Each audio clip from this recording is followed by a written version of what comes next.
Hey everyone, so today we're going to fit a pair of SKS Chromoplastic Mudguards. Now these principles should apply to almost any full-length mudguard.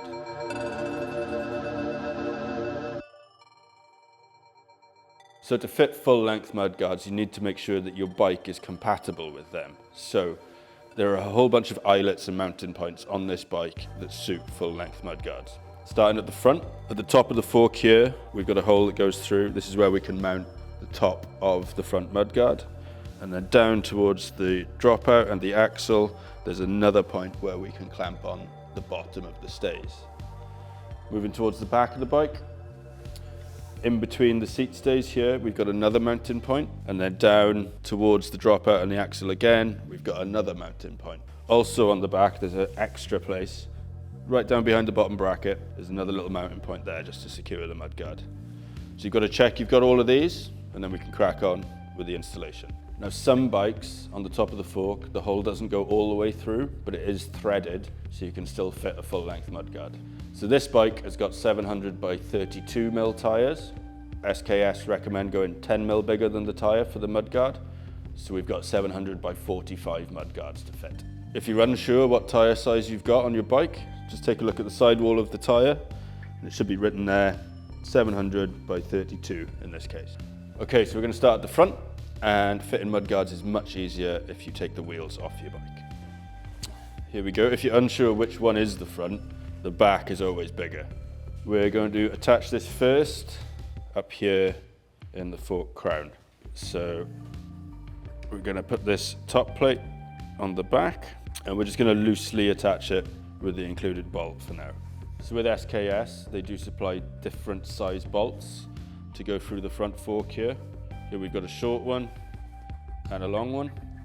In this instance, the short one's too short, so we're going to use the long one. So washer on the front, bolt goes through from the front, then washer on the back, then the mudguard itself, and we're going to put this top mount behind the fork onto the bolt. Then we're going to pop the nut on, and we're just going to do this up loosely. Just going to pinch this up, not tight, just that last bit, so there's still a bit of movement there. So we take these off, pop that through the hole in the mudguard, and then pop the stay through that little hole. It's a bit finicky, and then that pokes out the other part of this thing here, and then we're just going to pinch it up. So repeat this process then down on the bottom, and the same on the other side of the mudguard.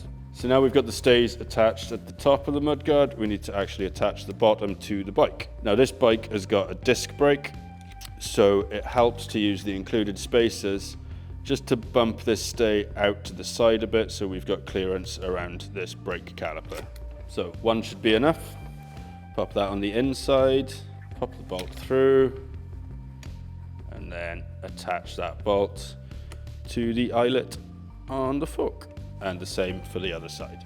Okay, now we've got them attached, we need to refit the front wheel, and then we need to center the mudguard over that wheel. To start this, a little tip, it's much easier if these stays are adjusted so they're roughly about the same to start with. So we're going to pop the front wheel back in. Okay. Now with the front wheel secure, obviously we've got way too much room here. So this bit is a little finicky, but it's not hard. Basically these nuts on the side that are holding the stays here, we've kept them nice and finger tight, so we should be able to slide them down the stays to adjust how that mudguard sits over the wheel.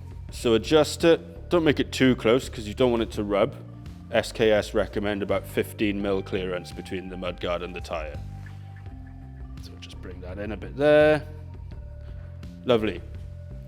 Now, what we need to do is actually cut off the excess here, because you don't want them poking out. So in the box with the parts, you'll find these little protective end caps.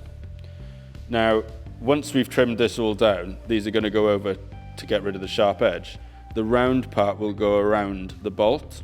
So this is a really good way to visualize where you need to cut it for these to pop on top. So we'll offer them up, and then we'll get a pen and we'll just mark them where we're going to cut them, and we'll do that on all 4 positions. So now we've got these all marked up, You can cut them on the bike, but we've got a vise, so we're going to remove the mudguard, remove the stays, cut them on the vise, put it all back together, and it should all be nice and neat.